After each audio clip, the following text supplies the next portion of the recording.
Hello! How are you po ulit? Ngayon naman ay sisimulan natin ang discussion naman ng division ng radicals. Paano naman sa division po?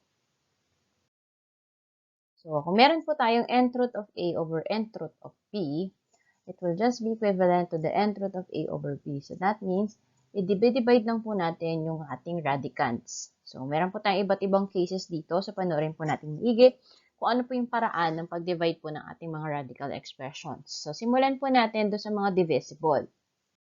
So, ganito po natin i-divide ang ating mga radicals. So, kung magpareho lang po ang kanyang mga index at pareho lang po at divisible ang kanyang radicand, i-divide lang po natin yung ating mga radicands. So, sa case pong to, so 15 divided by 3 ay 5. So, it's just square root of 5. Ganun din, kahit po pa yan ay naka-cube root, fourth root, fifth root. Okay, di-divide lang po natin kung divisible po yung ating radicands. So, 28 divided by 7 is divisible. So, that's cube root of 28 divided by 7 ay 4. So, kadun din po, pag may number po siya sa labas, divide lang po natin yung number sa labas. 20 divided by 4 ay 5. So, negative 5. 30 divided by 2 is 15. So, square root of 15. So, yun po. Ngayon, paano pag bawa hindi naman siya divisible? Katulad po sa kasong yan. So, ginawa po natin yan yung nag-simplify po tayo. So, kapag ganyan po, we have to rationalize. So, katulad ng ginawa po natin sa lesson po natin ng rationalization sa 2 weeks ago po nating lesson. So, we have to make yung denominator natin a perfect square. So, para ma-rationalize po natin yan. So, sa case na to, it's a square root. So, paano siya magiging perfect square? Yung 2, multiply natin siya ng 2. So, 2 and 2. Numerator and denominator. Tapos po niyan, so again, pag-multiply lang po natin siya. So, 5 times 2, that is square root of 10, all over 2 times 2, square root of 4. Then, ang ating square root of 4 ay 2. So, square root of 10 all over 2. So, ito na po yung ating final answer. So, ganun din sa kabila. So, ngayon, kailangan natin siyang gawing perfect cube. Anong kailangan natin i-multiply sa 3 para maging perfect cube siya? Okay, so multiply natin siya by cube root of 9. Bakit po 9? Kasi 9 times 3 is 27. At 27 ay perfect cube. So, cube root of 9. Numerator and denominator. Then, multiply natin. 4 times 9 natin ay 36. Ang ating denominator, 3 times 9 ay 27. Then, kuhanin lang po natin ang kanyang cube root. Ang cube root of 36 all over ang cube root ng ating 27 ay 3. At ito na po ang ating final answer. So, ganun po yun. So, kailangan maging perfect square or perfect cube yung ating denominator. Yan. Paano naman pag magkaiba ng index? Okay. So, same thing din. Kailangan natin gawing perfect square or perfect cube yung denominator. Then, saka natin gawin yung rules na ginawa natin kanina sa naunang video on the multiplication of different indices. So, una, kailangan muna natin gawing perfect cube yung denominator natin. So, we have to multiply this by something to make it a perfect cube. So, it's 4. So, to multiply this by 2, it will become 8. And 8 is a perfect cube. So, times cube root of 2 pala.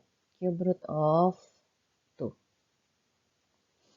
Pagka multiply natin ang cube root of 2, this will become, numerator natin, di pa natin muna gagalawin. So, square root of 3 times cube root of 2 all over, denominator natin will become cube root of 8. And that will become, so square root of 2 times cube root of, square root of 3 times cube root of 2 all over cube root of 8 natin ay 2. Ngayon, pwede natin galawin na yung taas. So, to, gawin ulit natin 3 raised to 1/2. At ito naman ay 2 raised to 1/3. all over yung ating 2. So, kailangan maging pareho yung kanyang index. So, that is 6. So, 3 and 2. So, 6 and 6. So, 6 divided by 2 is 3 times 1. 3. 6 divided by 3 is 2 times 1. That is 2. All over 2. So, pareho na siyang 6th root. Pwede na natin siyang isulat. 6th root of 3. Kanyang exponent ay 3. Times 2 raised to 2. All over 2 equals 6th root of ang ating 3 cube ay 27 at ang ating 2 squared ay 4 all over 2. And finally, ang ating final answer, multiply lang natin itong dalawa. So, 27 times 4 will be 108 all over 2. At ito na po ang ating final answer. Okay. So, punta pa tayo dun sa isa pang example para mas kita niyo po. Yan. So, para maging perfect square yung ating denominator, so kailangan natin siyang i-multiply ng square root of 5. Square root of 5. So, yung denominator natin magiging square root of 25. Ito, copy muna natin, 4th root of 3 times square root of 5. Denominator natin magiging 5 kasi square root of 5, 25. Then, we have 4th root of 3 times square root of 5. Ngayon, change na muna natin siya. So, yung ating 4th root of 3 can be written as 3 raised to 1/4 times 5 raised to 1/2 all over 5. So, pwede natin siyang i-change. So, ang LCD ng 4 and 2 natin is 4. So, copy muna natin 3 and 5. LCD is 4. So, 4 divided by 4 is 1 times 1 is 1. 4 divided by 2 times 2, that is 2. All over 5. Then, pag sinulit na po natin siya. So, same index natin is 4th root of 3 raised to 1 times 5 raised to 2. All over, ang ating denominator ay 5. Finally, when we simplify this, 4th root of 3 times 5 squared ay 25 all over 5. And ang ating 3 times 25 ay 75. So, 4th root of 75 all over 5. And this is already our final answer. Paano naman po pag ganito yung itsura? So, ang hahanapin naman po natin dyan is yung kanyang conjugate pair. So, ano po yung conjugate pair? Hahanapin nyo lang yung kaparagatan ng kanyang exponent ay ng kanyang sign. So, kung minus yan, ang kanyang conjugate pair ay plus. So, 3 minus 5, 4 square root of 5. Ang ka-conjugate niya ay 3 plus 4 square root of 5. Ang gagawin lang po natin, i-multiply natin yung both sa numerator and denominator. So, times your 3 plus 4 square root of 5 all over 3 plus 4 square root of 5. Yan.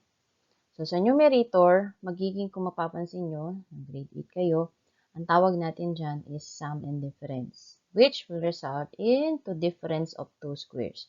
So, kung meron kayong a minus b times a plus b, ang result niyan is a squared minus b squared.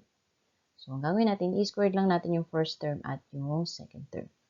So, ang gagawin muna natin, ito tayo sa denominator. So, that's 3. So, 3 squared minus yung 4 square root of 5 squared. Yung numerator, okay, gagawin nyo lang dyan is distributive property. Plus 4 square root of 5. So, mamaya, distribute natin. So, pag dinistribute natin yung ating numerator, so 2 times 3, 6. 2 times 4, Ito lang nasa labas, ha? 8 sa square root of 5 all over.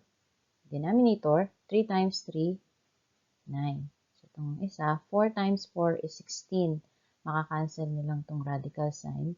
So, ganito po yan. Pakita natin yun. 4 square root of 5 squared.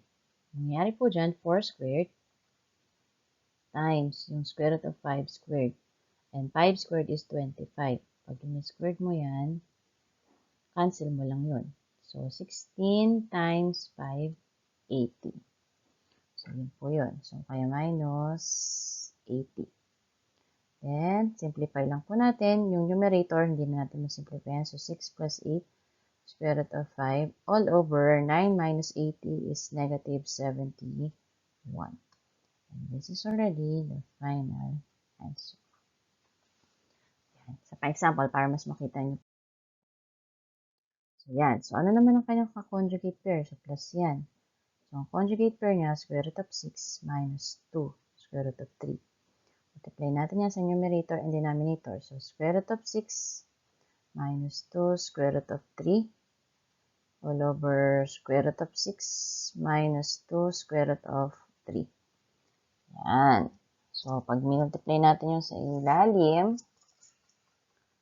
so, magiging square root of 6 squared minus your 2 square root of 3 squared. Yung numerator naman is 2 square root of 5 times your square root of 6 minus 2 square root of 3. So, pag sinimplify ulit natin yan. So, 2 times, magiging 2 square root of 30 kasi 5 times 6. Ang multiply natin, 5 and 6. Wala naman kasing ka-partner si 6 doon minus 2 times 2, 4. 5 times 3, 15. All over square root of 6 squared, that is already 6. Kasi 36, square root of 36 ay 6. Minus, so 2 squared, 4 times 3, so minus 12. So, magiging 2 square root of 30 minus 4 square root of 15 all over 6 minus 12 is negative 6. So, pwede nyo na i-final answer niya. Pero, kung mapapansin nyo yung mga numbers sa labas, yung 2, yung 4, tsaka yung 6, pare-parehong divisible sa, yes, pare-pareho pong divisible sa 2. So, pwede natin yung i-simplify. 2 divided by 2, so 1, so square root of 30. 4 divided by 2 ay 2, so minus 2 square root of 15 all over 6 divided by 2 is negative 3. So, ito na yung magiging final answer natin. Pag sinimplify pa natin to. Ayan. Pa po tayo. So, 2 minus square root of 7 all over 5 square root of 7. So, ang kanya namang conjugate dito is 5 minus square root of 7. So, multiply natin siya. Times your 5 minus square root of 7 all over 5 minus square root of 7. So, pag sinimplify natin yung ilalim, magiging 5 squared minus square root of 7 squared. Yung taas, we have 2 minus square root of 7 times 5 minus square root of 7. Ang gagawin naman po natin dyan is i-FOIL method natin para mamultiply natin siya. So, pag pinol method natin yan, so pakita natin dito sa side ang ating pag-FOIL method. So, 2 minus square root of 7 times your 5 minus square root of 7. So, 2 times 5, that's 10. So, 2 times square root of 7, that is negative 2 square root of 7. Then, minus 5 square root of 7. Then, 7 times 7, that's 49. Minus square root of 49. Okay, when we simplify, this square root of 49 is equal to 7 already. Pwede natin pagsabahin, 10 minus 7. Tapos, negative 2 minus square root of 7 minus 5 square root of 7. We simply combine the like terms. So, 10 minus 7, that's 3. Negative 2 minus 5, that's negative 7 square root of 7. So, yun na yung ating numerator. So our numerator becomes 3 minus 7 square root of 7. The denominator becomes 5 times 5 is 25. Then 7 squared, so minus 7. So finally, ang ating answer dito is 3 minus 7 square root of 7 all over 25 minus 7 is 18. So, ito na yung ating final answer. Po. So, sana naintindihan niyo po yung iba't ibang cases. So magagamit niyo po yan para naman ma-answeran to number 11, 12, 13, 14, and 15. So, itong 14, ito yung conjugate pair. So, itong 11, 12, 13, so mapapansin, pati yung 15, pareho ng index lang. So, divide nyo lang siya. Then, kung hindi, katulad ng number 13, you have to use here rational exponents or rationalization. So, number 14, you're going to use here your conjugate pair. So, yung 11, so, simplify nyo lang yung numerator dyan. So, 12, pwede nyo i-divide yung 12 to 2 tsaka 8 sa 15. You have to use here also rationalization para ma-simplify siya.